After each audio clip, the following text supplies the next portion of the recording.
What is up, guys? Welcome back to another vlog. First things first, I've been waiting for a minute to do this, but the 370Z does not have a Should Be Good sticker, so I found the grimiest one I had in my room, and I'm gonna slap her on. So when you got the Should Be Good sticker, pick one up off the Big Cartel. It's the only way you're gonna get one. Otherwise, they're fake, and they're fake. They're trying to make money off me. They're trying to steal my money. Alright, we got the Should Be Good sticker right here. So sometimes they're a little bit hard to come off, but if you do it like this, and you peel the back off, and you just let her go down slow. Don't be too fast, because when you're fast, she tells you to slow down, and nothing's wrong with being too slow. Alright, so we gotta get it right side up. Should be good. So this is where I always put it on my car, back window, so I can see it when I'm driving. So I'm gonna go up the middle with the B lined up with the crack. I'm just gonna throw it right there. Ooh, that's icy. I love the gold. Big fan of the gold. Coolest difference from a 350 to a 370 is right here. It's the push of a button. Oh man, the FedEx truck was ripping by. Couldn't even hear my cold start, but listen, stock exhaust, gang. We are going to O'Reilly's because I need to get this code checked. This code came up when I ran out of gas when I was in Cali, and it hasn't gone away yet. When I first got my 370, I thought it was kind of weird that there was these dots there because I was just so in love with the last little meters on the 350, but the dots have grown on me big time. I like the dots, you know? Like how hot is your engine? Just like 6 dots, bro, you know? How much gas you got left? I got like 7 dots left. While my car's running up, I'm gonna give you guys a scoop on what today's video is about before it gets down.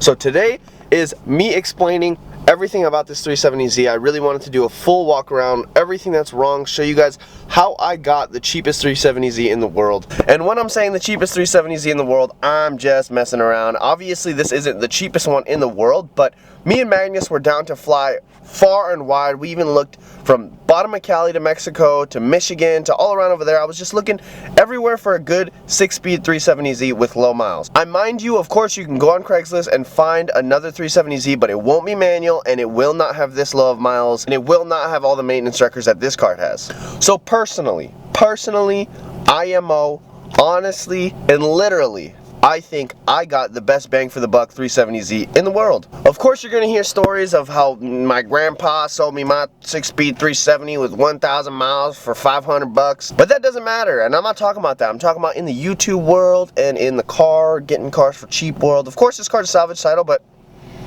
it's okay. Salvage is cool. Salvage is fine, and I don't think it is a big deal as long as the frame doesn't look like lightning bolts. And if you're gonna do what I'm doing to a car, which is drift it, then it shouldn't matter if the title says salvage or rebuild. This one was actually salvaged because tiny little accident on the passenger side. No big deal. Maybe some fender damage, that's why it's repainted, but no big deal. She's amazing. And I drove at 1,200 miles home from San Diego, all around. It's not like a straight shot, but I was just driving all around. We were hitting skate parks, we were going to cool spots, but I've already racked 2,000 miles on this car, and I haven't had a damn issue. All right, let's go. I wish I had a little mount thing that I can mount it right here and then just talk while I'm driving, but too bad. No, maybe I can put it right here. Let me take this off. Right here. Oh, that's not gonna last long, but all right, let's go. A lot of the questions in the last couple videos have been asking me how much I got the 370 for, because it's a big question. I understand it. I just had the cheapest Skyline you can possibly have in America. The base model is cheapest Skyline, non-turbo, auto, 4-door. All I did was 5-speed swap it. I did put coilovers and wheels on it, but when I did sell it, I didn't sell it with the coilovers and wheels. So basically all I did was 5-speed swap a automatic 5-speed Skyline. I sold that, and I got this car for exactly how much I sold that for. So other than the initial price of the 370Z, there was a bunch of other things that I had to spend on. One, I had to buy a plane ticket to San Diego, which is a huge part of this whole getting a car for cheap, is that the cars there are worth so much less. I'm not too sure why. I come up with that there's just more produced in the California area.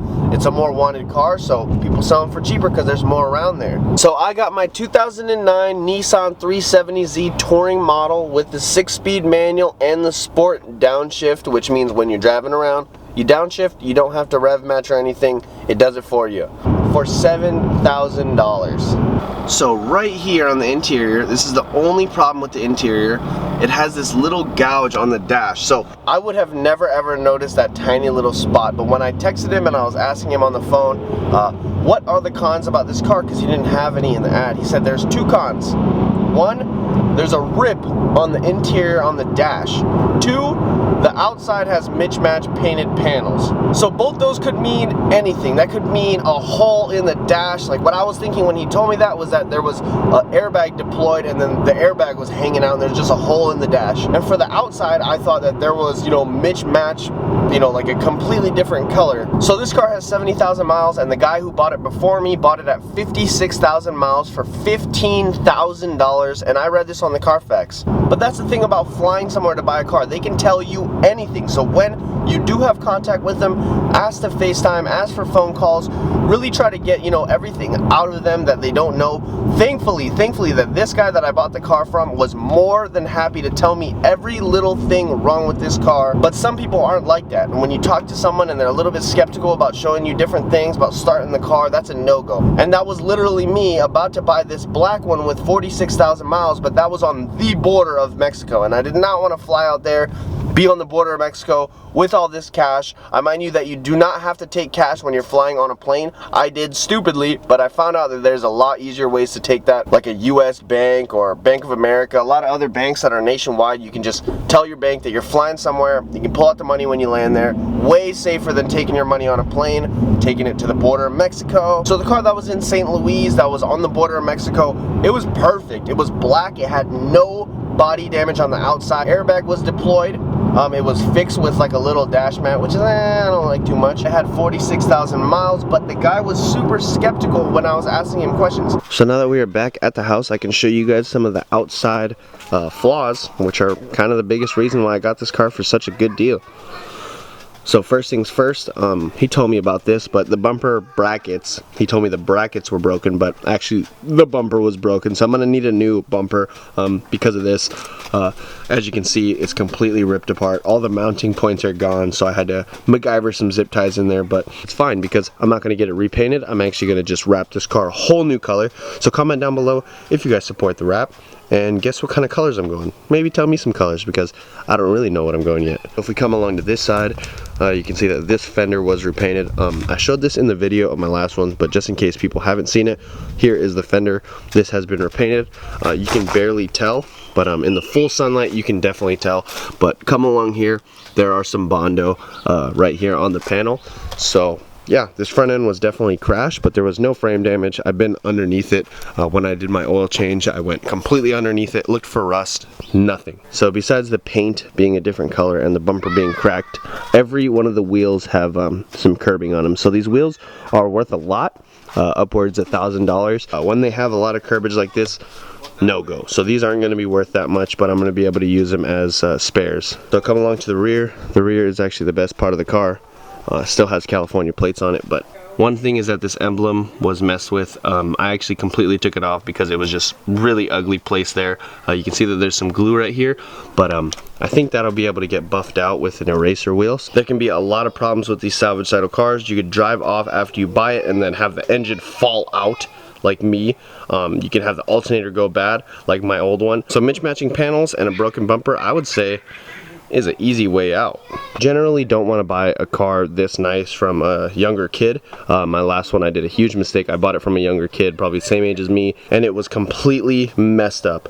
This one was owned by an older gentleman. He owned his own company. He had other cars, and this was just one of the cars that he had. So basically, this is just a quick little video I'm making for you guys. If you guys are scared to buy cars from across the country, it's not that scary. Make sure it's a good deal. Make sure the guy that you're buying it from is 100% legit, and make sure the cons don't outweigh the pros. So obviously, there's a little bit of stuff wrong with this. A lot of people would consider a lot of wrong with it, but me personally, since I'm a MacGyver, I should be good. I think I'm gonna be able to make this thing a gem. So if you guys have not been subscribed, subscribe to see the crazy build for this 370Z. And if you guys like this car and what I'm planning on doing with it, which would be making it into a drift car, slamming it, putting some cool wheels on it, I would never be doing that stuff to a $20,000 car, which would be this car if it wasn't salvage title. But since it is, I can make this cool new car into my own car and not worry about it too much. So peace out, guys. I apologize for the short video, but I'm just trying to get my info out there. A lot of you guys have been asking questions, and I'm just going to show you guys it. So I'm going to end this video short. I'm going to start a new video, push out the contents for you guys. Peace out, guys. Have a good day. Subscribe.